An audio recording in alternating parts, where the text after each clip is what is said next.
So 2008, I'm on this journey. I am traveling the world, investigating sex trafficking, and I begin to discover these five specific ways that pornography was overlapping and intersecting with sex trafficking. So the first one was that we noticed when we were going to different red light districts around the world that they were using pornography to market the women who were being used in prostitution. So if you go to Amsterdam, they have, cards, pornographic cards made up of women who are actually being sold in the windows, and they'll hand them to you and say, hey, if you want to buy such and such, go here. And so pornography was being used to market the people in prostitution who were being commercially exploited, many of them sex trafficking victims. So that was the first thing.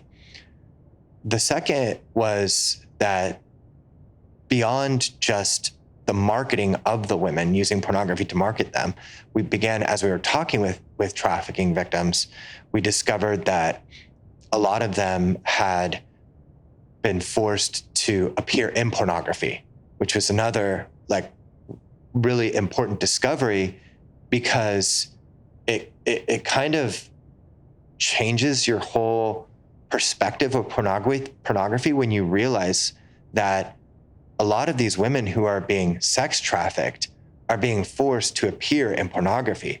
So for the viewer who's behind the screen, when you click on that button, you really don't know who it is that you're watching. And some people would say, well, yeah, but I just stick to the mainstream, pornography. And even at that level, I'll just make this our third discovery. The third discovery, so the first discovery was pornography was being used to market women in prostitution. The second was sex trafficking victims were being forced to appear in pornography. The third one that we discovered is that there's an element of trafficking that happens even in the mainstream, quote unquote, above board porn industry. So there's a cover narrative of the mainstream porn industry that would say all these women are empowered, they're liberated, they choose this is what they deserve, this is what they want. There's this idea that there's this subclass of human beings who exist for no other purpose than to be, used sexually. When we were making another film and investigating the porn industry, which we'll get into in a bit, I remember sitting down with a contract star from one of the larger porn companies. So by all intensive purposes, this would be a mainstream, above board pornography production company with one of the most well-known pornography performers in the industry. And when we sat down to do the interview, I hadn't even asked a question yet. And she just offered to me. She said, I've never told anybody this before, but she said, I feel like I just want to share this with you now. So she begins to share her story. And her story involves how she was trafficked into pornography. And I just sat there with, my jaw dropped of, even seeing everything that I had to that point, to have somebody confide that, who, again, appeared to be somebody who had chosen this, wanted this, was enjoying this, was actually somebody who was trafficked into the industry. Twitter is a platform that we've criticized a lot because of the way that they feature pornography. So they welcome 13-year-olds to use their platform, but then they, proliferate the most hardcore graphic porn on their platform. Well, people in the porn industry use Twitter as a marketing for their porn videos and their branding. And so there's a lot of individual porn performers on there.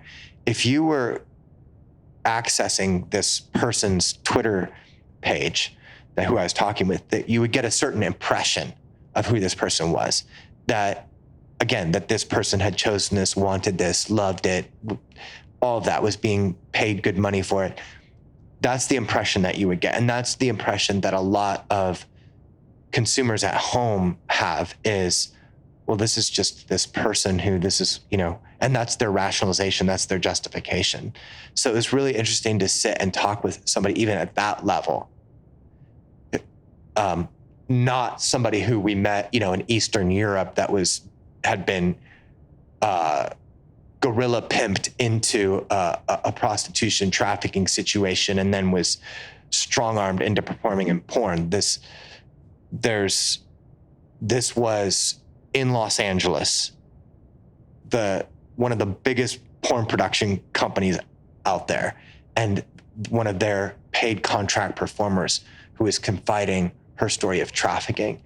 And so there's a lot to say about that, but I wanted to highlight that because I think it was a really profound discovery for us and an insight and a realization into the fact that we just don't know what's happening behind the scenes in a lot of this pornography that's being created. Right. So first thing, pornography is being used to market prostitution and people being trafficked. People in trafficking centers are forced to make pornography. And the third discovery was that even in the mainstream porn industry, there was an element of trafficking that was happening. So the fourth issue where pornography is intersected is the role that it plays in cultivating the demand for illicit sex. So it's right there at the very core, at the root of sex trafficking is demand, and pornography cultivating that demand, fueling that demand, incubating that demand. It's the soil, so to speak, that the seeds and the roots of demand grow up into, is that exposure to pornography, and then where that takes a person. Not that it takes every person there, but it takes enough there that it's really important to point out that this is a key point of intersection between pornography and sex trafficking. Yeah.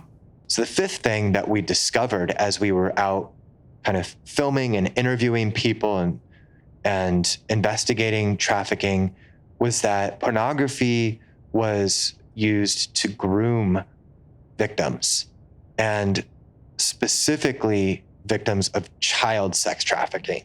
So there were ways that pornography overlapped in the world of prostitution, according to a number of survivors who shared. I mean, I would say I can't think of a survivor who shared their story with us that didn't at some point mention how pornography was involved with a lot of these interactions. So where men would come and actually bring pornography and say, I want you to enact this. So there was that.